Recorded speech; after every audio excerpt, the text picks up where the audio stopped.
السلام علیکم ورحمۃ اللہ وبرکاتہ۔ عبدالکریم آزاد مخاطب ہوں۔ آج کا ہمارا موضوع ہے آتشک کی تاریخ۔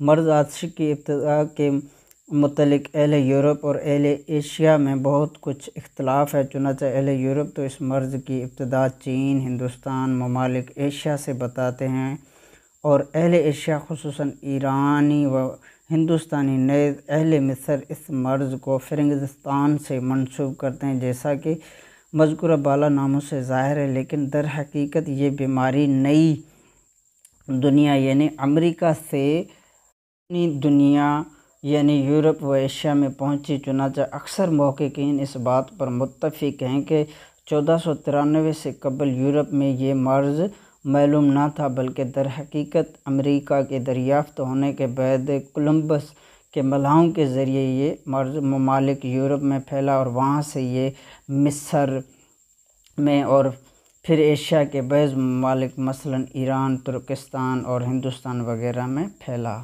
اس لیے اس کو بادفرنگ یا آبلہ فرنگ کہا جاتا ہے، کیونکہ یہ جزائر فرنگستان میں پیدا ہوا تھا، اس لیے اس کو آبلہ فرنگ کہا جاتا ہے۔ مرض آتشک کی کچھ علامات اس طرح ہیں کہ چھوت لگنے کے 10 دن کے بعد اور کبھی 3 ماہ تک آتشک کی علامات نمودار ہوتی ہیں۔ سب سے پہلے عضو تناسل کے سرے پر اور عورتوں کی فرج پر سخت قسم کا ابھار نمودار ہوتا ہے۔ اس میں درد نہیں ہوتا، چھڈیوں کے غدد بڑھ جاتے ہیں لیکن ان میں درد نہیں ہوتا۔ اس کے بعد چھوٹے چھوٹے باریک دانے سینے اور پیٹ پر نمودار ہوتے ہیں۔ گلے کی جھلی میں تالو اور ہونٹوں کے اندرونی جھلی متورم ہو جاتی ہے۔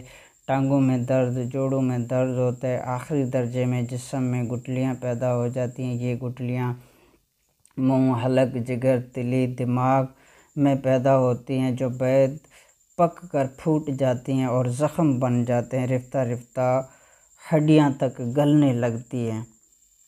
آتشک مجازی کہا جاتا ہے، یہ دوسری قسم ہے۔ یہ بھی ایک معتدل مرض ہے جو ایک جراثیم میں سے پیدا ہوتا ہے۔ اس مرض میں بھی سب سے پہلے عضو تناسل پر ایک پھنسی نمودار ہوتی ہے جو 4-5 دن میں پک کر پھوٹ جاتی ہے۔ جنگاسوں کی گٹھلیاں متورم ہو کر پک جاتی ہیں اور ان میں پیپ پڑ جاتی ہے۔ اس کے زخم کا مواد جس جگہ لگ جائے وہاں بھی زخم پیدا کر دیتا ہے۔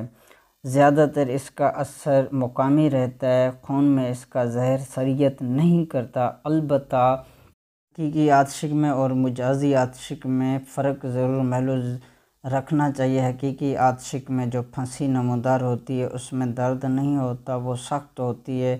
جگاسوں کی گٹھلیاں حقیقی آتشک میں بڑھ جاتی ہیں لیکن درد اور زخم نہیں بنتا۔ آتشک مجازی کا زخم پھیلا ہوا اور پیپ آمیز ہوتا ہے۔ آتشک حقیقی میں تمام جسم پر دانے، پھنسیاں اور گٹھلیاں پیدا ہو جاتی ہیں۔ آتشک مجازی میں ایسا نہیں ہوتا۔ یہ تھا آتشک کا مختصراً تعارف اور تاریخ۔ آپ کی دعاؤں کا طالب عبدالکریم آزاد۔